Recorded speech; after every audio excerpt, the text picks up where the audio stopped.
Hello everyone, welcome to Hilton Head Health's Healthy Kitchen. I'm Chef Thomas. We're going to do a little cooking demonstration today. We're going to feature a nice little lunch that's very easy to put together. It's nutritious, it's delicious, and it's easy, which is what we're all about here in the Healthy Kitchen. We're going to do some rosemary garlic grilled shrimp skewers, and we're going to serve that with a nice ancient grain salad. So it's a nice complete meal. So we're going to get started. We're going to marinate our shrimp first. And we're going to marinate it very simply in a little olive oil, garlic, and rosemary. So let's get our garlic minced, and we'll start by cutting off the little top ends that are connect to the stem. And then we'll give them a little smash with the knife, which is always fun. And we'll just mince away. Doesn't have to be a super fine mince, but the more you mince it, the more cells you're going to expose and cut open and get more of that garlic flavor. Okay, we got our garlic nice and minced. Let's get our rosemary ready. Nice fresh rosemary. We're just going to hold it at the top of the stalk and pull these leaves off. We don't want to chop up that wooden stem part. That really doesn't have any flavor.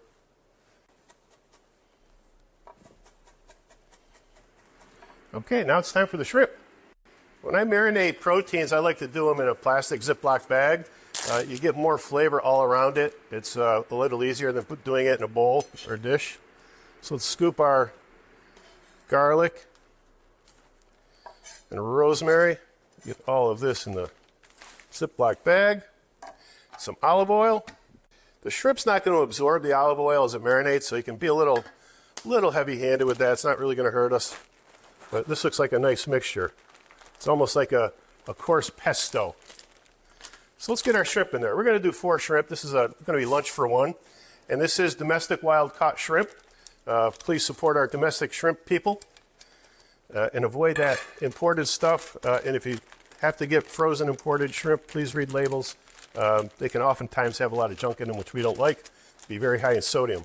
And I'm just going to roll this up, get our air out of there, and zip that up, and keep this in the refrigerator until we're ready to grill it. It's also good to note that there's no acidic ingredients in this marinade, so there's no vinegar, there's no lemon juice, so it's not going to cook the shrimp.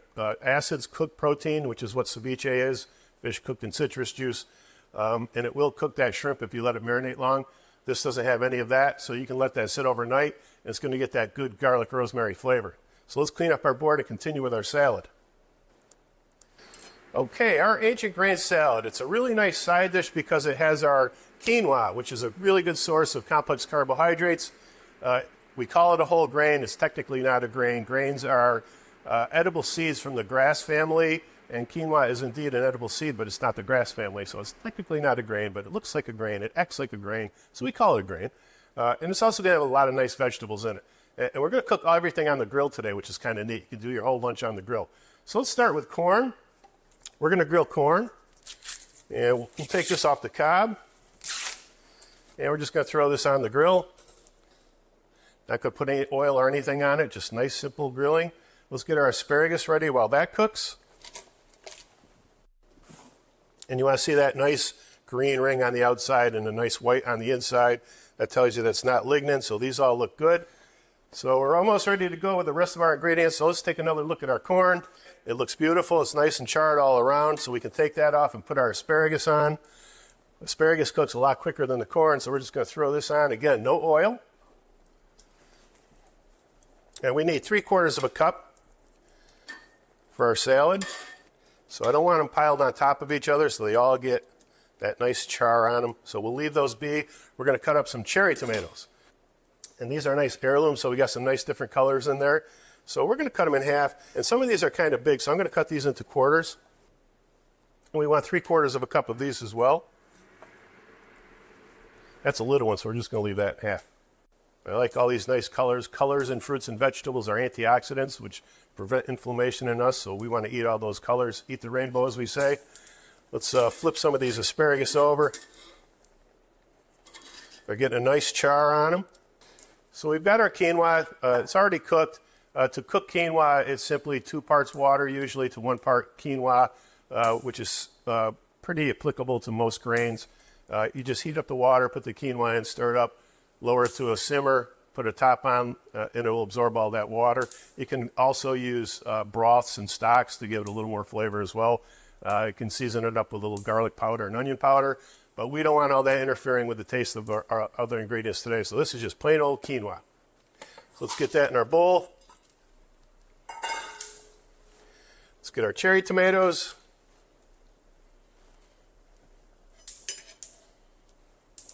Let's cut our corn off the cob. So I'm going to put a little cup upside down in my bowl, and I like a soft plastic cup so it doesn't hurt my knife. I'm going to set the corn right on top of that and just cut right down, and we're going to catch all those kernels in the bowl.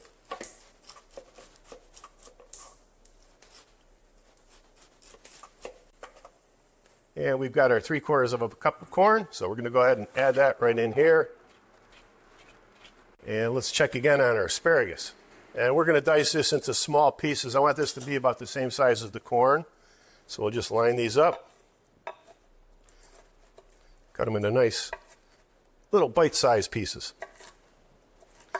Still hot. You can see it smoking. Also in the recipe is a sub-recipe, if you will, for our citrus vinaigrette. It's really great on this. It really brings out all those flavors.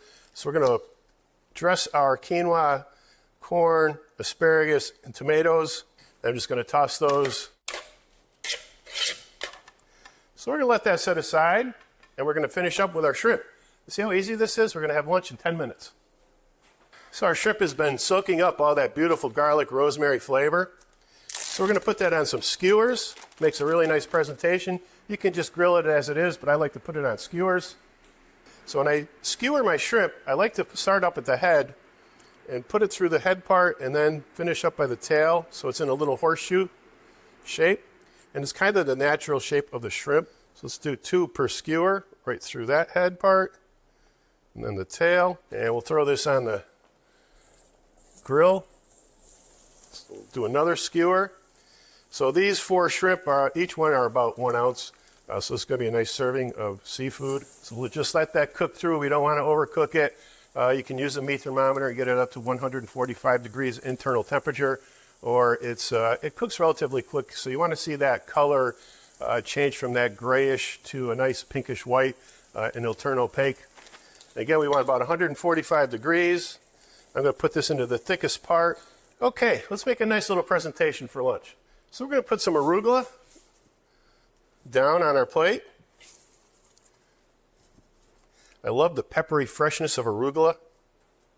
And for lunch, a typical serving of this is going to be a half a cup. But a half a cup of this is only 80 calories. So for lunch, oftentimes what we'll do here at Hilton Head Health when we serve this type of dish for lunch is we'll double it up and bulk up those calories and make it nice and fulfilling. So we're going to do 1 cup serving. And we like to measure our portion sizes here. So I'm just going to trickle this across our quinoa. Look at that. Oh, that's got deliciousness written all over it.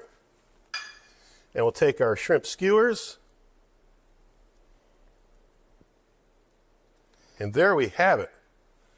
Beautiful, easy, delicious lunch. You can't beat it. So I'm Chef Thomas, and I really hope you all make this. Any questions or comments, just send them on down below. We'll be happy to get some answers for you.